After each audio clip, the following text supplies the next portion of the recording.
5 seconds.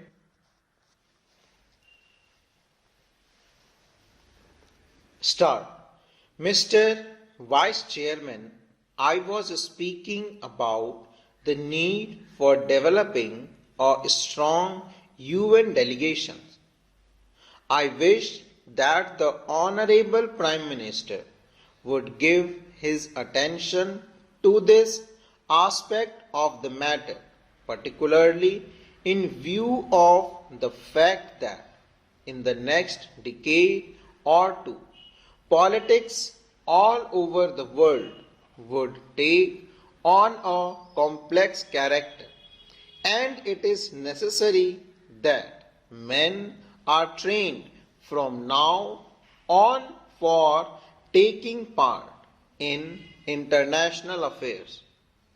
In the UK and the United States, such delegations are built with men who have wide knowledge of international affairs, and there should be other qualification for a man to be included in such a delegation.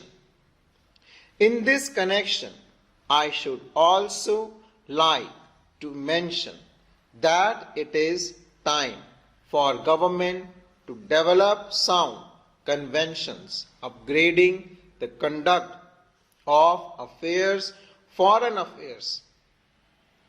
In the United States, they have accepted the principle of bipartisan consultation on important affairs of policy.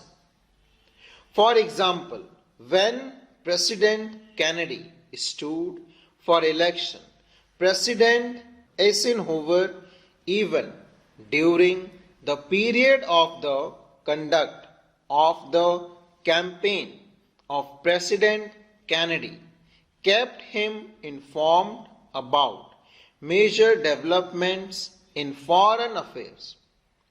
We have seen our government spending troops out of these countries to the Congo, and at that time I had raised the point that before troops left our country for any assignments of an unusual character like the Congo assignment, members of the opposition should be informally consulted.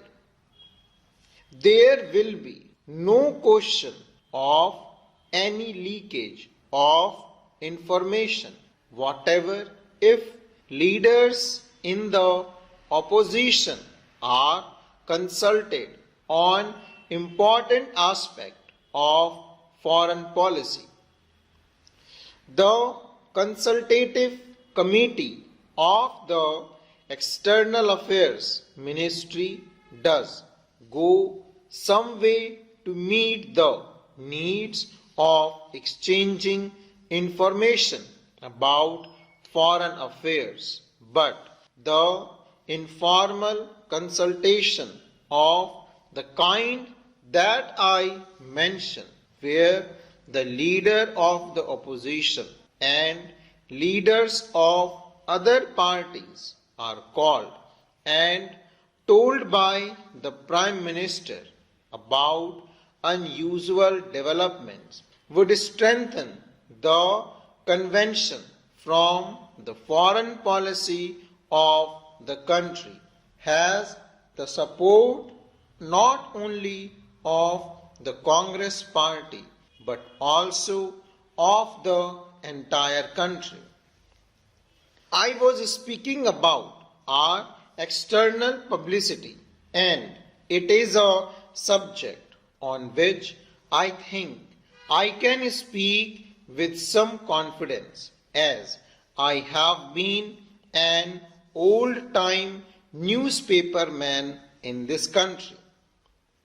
The material which is sent out to foreign countries is extremely scrappy and useless.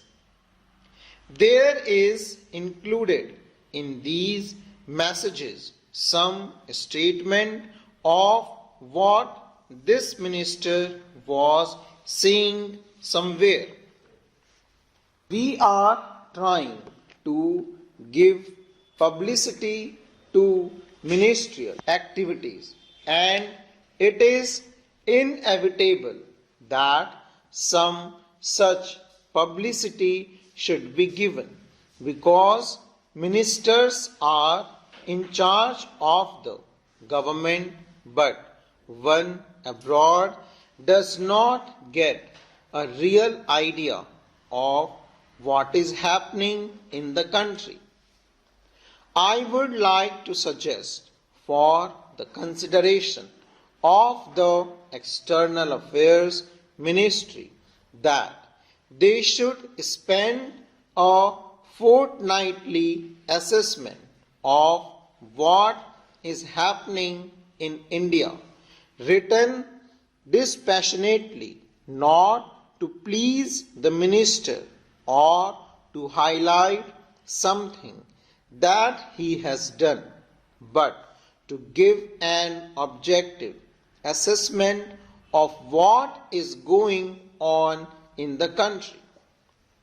In the old days, when the British government was in existence, such fortnightly reports used to be sent by various state governments, and I think a beginning can be made in that direction in this matter.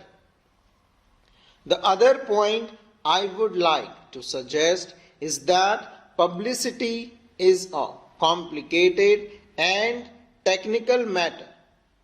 The Foreign Service, as it is constituted today, does not have sufficient training in publicity.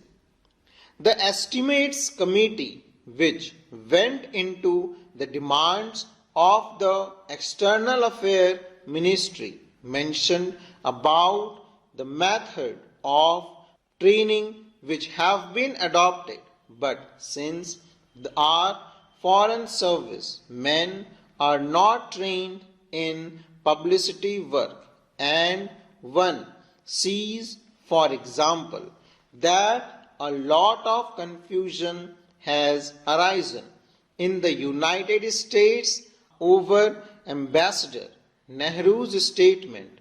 I think the External Affairs Minister might well set up a committee on members of Parliament who are conversant with external publicity and some newspaper men to advise the External Affairs Ministry from time to time.